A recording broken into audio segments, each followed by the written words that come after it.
Sizga ortiqcha soliq hisoblab qo'yishdi.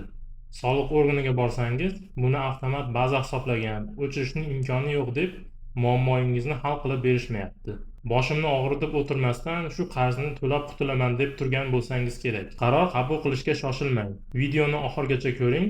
Unda noreal qarzdorlikni hisobdan chiqarish va soliq bilan bog'liq sud ishlari haqida batafsil gaplashamiz. Men Asilbek Qosimov, 10 yildan ortiq tajribaga ega advokatman hamda soliq maslahatchi kursi bitiruvchisiman. Soliq organlaridan norozi bo'lganda ko'pchilikning ko'z oldiga ma'muriy sud keladi, lekin biz bugun umuman ma'muriy sudlar haqida gaplashmaymiz. Barcha nizolar fuqarolik sudlariga tegishli. Oliy sud plenumining 2023-yil sudlar tomonidan soliq qonunchiligini qo'llashning ayrim masalalari bo'yicha 4-sonli qarorda bir tomon fuqaro bo'lgan soliq va majburiy to'lovlar bilan bog'liq har qanday nizolar fuqarolik sudida ko'rib chiqilishi belgilab qo'yilgan. Ya'ni sizga ortiqcha soliq hisoblangan bo'lsa yoki to'lagan solig'ingizni qaytarib bermayotgan bo'lsa, fuqarolik sudiga murojaat qilishingiz kerak. Xo'sh, amaliyotda fuqarolar soliqchilar bilan qanday nizolarda sudlashmoqda? Eng ko'p uchraydigan nizo turi bu fuqarolarga ortiqcha hisoblangan soliqni hisobdan chiqarish bilan bog'liq nizolardir. To'g'ri, soliq hisoblash maxsus dastur tomonidan amalga oshiriladi. Unda inson omili yo'q. Lekin to'g'ri yozilgan algoritmga xato ma'lumot kirgizsangiz, natija ham xato bo'lganidek, soliq dasturi ham doimo to'g'ri ishlayvermaydi. Soliq organi xodimlari esa bu xatolikni o'zlari to'g'rilab berishmaydi. U yerdagi byurokratiya sizni yeb bitiradi. Bunday holatlarda siz vaqtni boy bermasdan fuqarolik sudiga murojaat qilishingiz kerak. Nizolarning ikkinchi turi soliq organlarining harakatini g'ayriqonuniy deb topish va soliqlarni qayta hisoblash majburiyatini yuklash haqida.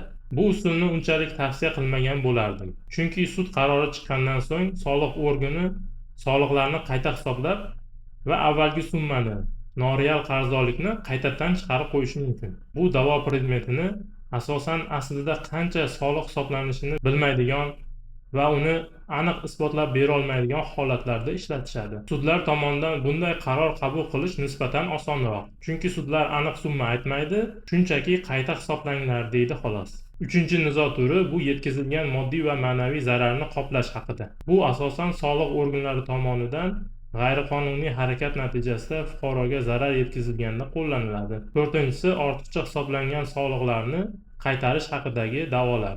Keling, soliq turlari kesimida nizolarni tahlil qilamiz. Birinchisi daromad solig'i bo'yicha. Soliq kodeksi bo'yicha noturar joylarni sotganingizda, shuningdek turar joylarini 36 kalendar oyi ichida sotganingizda sizga daromad solig'i hisoblanadi va 12% soliq to'lashingiz kerak bo'ladi. Soliq summasi sotib olingan va sotilgan narxdagi ijobiy farq bo'yicha hisoblanadi. Masalan, siz 500 millionga kvartira sotib olib 2 yildan so'ng uni 600 millionga sotsangiz 100 milliondan 12% daromad solig'i, ya'ni 12 million soliq to'laysiz. Agar bu kvartirani hadyaga yoki meros tariqasida olgan bo'lsangiz, sotilgan narx va kadastr bahosi o'rtasidagi farqdan soliq hisoblanadi. Amaliyotda kadastr bahosi ancha arzon bo'ladi. Endi sizga bir amaliy keys aytib beraman. Obid ismli fuqaro Surxondaryo viloyatidan 2010-yilda hovli sotib oladi. Sotib olganda ham notarius orqali oladi. Hujjatlarim ishonchli, notariusdan olganman-ku deb yuraveradi. 2024-yilga kelib Toshkentga ko'chib ketadi va eski hovlisini sotmoqchi bo'ladi. Qarasa 2010-yildagi oldi-sotish shartnomasi kadastrdan ro'yxatdan o'tmagan ekan. Tezda yagona darchaga borib ariza yuboradi va ko'chmas mulkka bo'lgan huquqni davlat ro'yxatidan o'tkazadi. 2024-yilning oxirida uyni qo'shnisiga $40,000 ga sotadi. Notarius oldi-sotish shartnomasida uyning bahosi etib 400 million ko'rsatadi. 2025-yilga kelib soliqdan xat keladi. Unda 42 million daromad solig'i to'lashi kerakligi yozilgan bo'ladi. Chunki uyning kadastr narxi 50 million edi. Shunda Obidning ko'zi chiqib ketadi. Soliq kodeksi bo'yicha 3 yilda sotmaganman. Men bu uyni 2010-yilda sotib olganman-ku deb soliq organiga murojaat qiladi. Inspektor esa unga shablon javob aytadi. Buni programma hisoblaydi. Norozi bo'lsangiz sudga murojaat qiling. Shunday holatlarda ba'zi sudlar da'voni qanoatlantirib 42 million so'mni hisobdan chiqarish bo'yicha qaror qabul qilgan. Men ham bu qarorga qo'shilaman. Chunki Obid bu uyni 2010-yilda sotib olgan va shundan beri u yerda yashagan. Soliq kodeksida kadastr ro'yxatdan o'tgandan so'ng 36 oy demagan. Lekin ba'zi sudlar mulk huquqi kadastr olgandan keyin vujudga keladi deb da'volarni rad qilmoqda. Hamma narsa sudyaga va advokatning mahoratiga bog'liq bo'lib qolmoqda. Yana bir misol, Eshmat meros tariqasida uy olgan. Meros guvohnomasi olishi bilan uyni sotib yuborgan. Bunday holda soliq hisoblashi qonuniy, sudga berish befoyda, bekardan davlat bojiga tushib qoladi.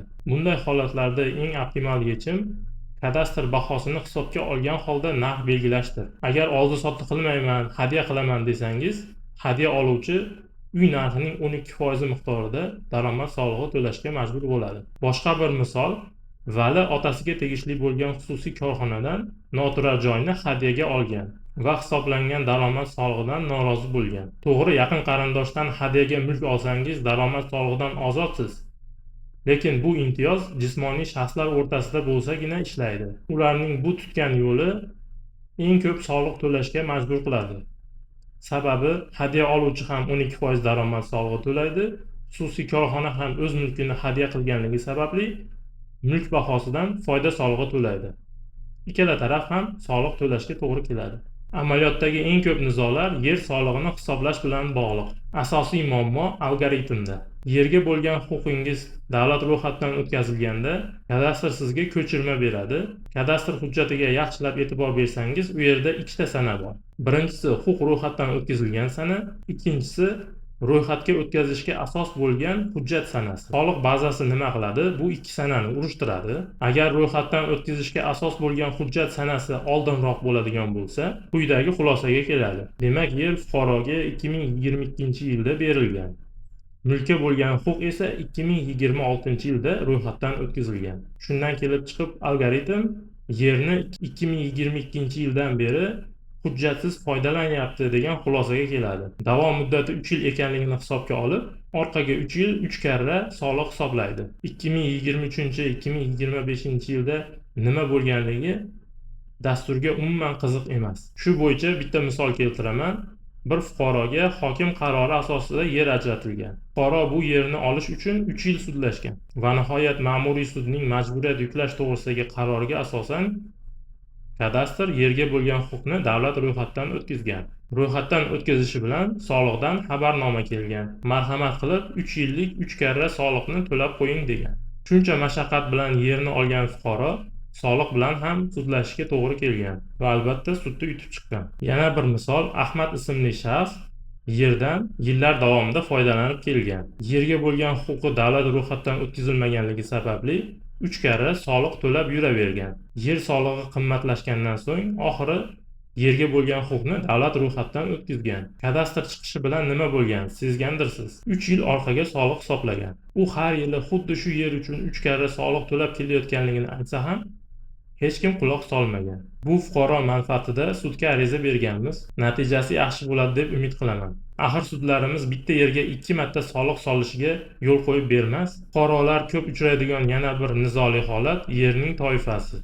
Dehqon xo'jaligiga ajratilgan yer maydoni birdan sanoat toifasiga tushib qoladi. Kattagina soliq hisoblab qo'yishadi. Kadastr xatosi to'g'rilansa-da, soliq bazasi o'zgarmaydi. Yoki bo'lmasa kimningdir mas'uliyatsizligi sababli 17 sotiqlik yer 20 sotiqqa aylanib qoladi. Bunda ham hisoblangan soliqlarni orqaga qaytarish sudsiz imkonsiz bo'lib qolmoqda. Keyingi nizo turi mulk solig'i bo'yicha. Videoda faqat davlat organlarining xatosi emas, fuqarolarning ham xatosini aytib o'tamiz. Qolgan fuqarolar ham bu xatoga yo'l qo'yib davlat bojiga tushib qolmasliklari uchun. Birinchi keys. Muomalaga layoqatsiz bo'lgan shaxsning nomida mulk va yer solig'i bo'lgan, ushbu shaxsning vasiysi sudga murojaat qilib, yer va mulk solig'idan ozod qilishlarini so'raydi va tabiiyki sudda yutkazadi. Chunki aqli noroso shaxs jinoiy javobgarlikdan qutulib qolishi mumkin, lekin amaldagi soliq kodeksi bo'yicha soliqlardan qocha olmaydi. Yana bir qiziq keys. Bir fuqaro yaxshi niyatda notarius orqali hovli sotib oladi.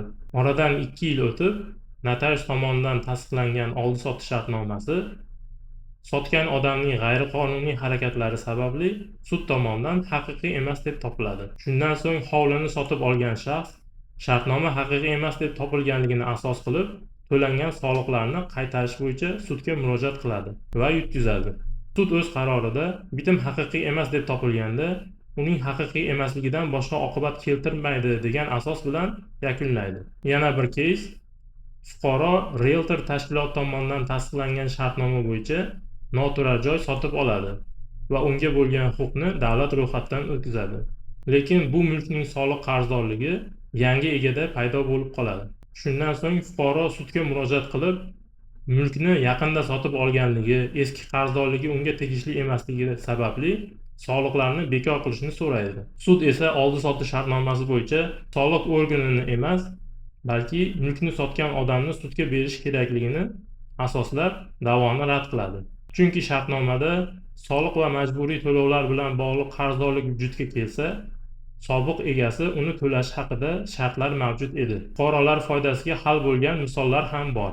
Bir fuqaroga tegishli bo'lgan qurilish tugallanmagan obyekt qurilish tugallangan obyekt sifatida bazaga kiritiladi va unga katta soliqlar hisoblanadi. Chunki hudud bo'yicha minimal qiymat tasdiqlangan. Soliq organlariga qilgan murojaatlari natijasida xatolik bartaraf qilinadi. Lekin ortiqcha to'langan soliqlar qaytarib berilishi paysalga solinadi. Shundan so'ng fuqaro sudga murojaat qiladi va eng qizig'i, ortiqcha to'langan soliqlarni Markaziy bankning qayta moliyalashtirish stavkasi bo'yicha foizlari bilan qaytarib oladi. Ko'pchilik sudlashib o'tirgisi kelmaydigan yana bir nizo turi mavjud. Bu yetkazilgan moddiy va ma'naviy zararni qoplash bo'yicha kiritiladigan da'volar. Fuqarolar bu bo'yicha sudga bermaslikning ham o'ziga yarasha sabablari bor. Sudlar tomonidan ma'naviy zararlar uncha katta hisoblanmaydi. Da'vogar 50 million ma'naviy zarar yetkazilganligini da'vo qilsa, sud unga 4 million ma'naviy zararni undirish haqida qaror chiqaradi. Shunday bo'lsa-da, bu bo'yicha tajribani ham siz bilan bo'lishmoqchiman. Ko'pchilik bilsa kerak, o'tgan yili soliq hisobotlarini topshirmaganligi uchun avtomat ma'muriy qarorlar chiqa boshladi. Ular ichida to'g'ri qarorlar ham bor. Lekin firmaga umuman aloqasi bo'lmagan fuqarolar ham jarimaga tortilganligi sir emas. Bu holatda ko'pchilik jinoyat sudlariga murojaat qilib, chiqarilgan ma'muriy qarorlarni bekor qildirdi. Lekin juda kamchilik soliq organi tomonidan qilingan xato sababli sarson bo'lganligi, sudlarga qatnashga majbur bo'lganligi sababli ularga yetkazilgan moddiy va ma'naviy zararni qoplash bo'yicha sudga murojaat qildi. Murojaat qilganlar sudlarda yutishdi. Ha aytgancha, yetkazilgan moddiy va ma'naviy zararni undirish bo'yicha da'vo qilish muddati 3 yil. Agar sizga ham asossiz ma'muriy jarima qo'llangan bo'lsa va bu jarimalar sud tomonidan bekor qilingan bo'lsa, hali ham sudga murojaat qilib, yetkazilgan moddiy va ma'naviy zararni qoplashni so'rashingiz mumkin. Bu kabi da'volar soliq organi xodimining tasdiqlangan g'ayriqonuniy harakati natijasida yetkazilgan zararlar hamda kadastr organlari tomonidan noto'g'ri kiritilgan ma'lumotlar natijasida yetkazilgan zararlar bo'yicha ham sudlarda nizolar mavjud. Kadastr aybi bilan yetkazilgan zararlar bo'yicha soliq organi emas, kadastr organining o'zi javobgar bo'lmoqda. Hozir siz so'nggi 2 yil davomida sudlar tomonidan ko'rilgan soliq bilan bog'liq nizolarning umumlashtirilgan varianti bilan tanishib chiqdingiz. Kimga soliq sohasida advokatlik xizmati kerak bo'lsa, yordam berishga tayyormiz. Video yoqqan bo'lsa like bosing. Huquq sohasida qiziqarli kontentlarni o'tkazib yubormaslik uchun sahifamga obuna bo'ling.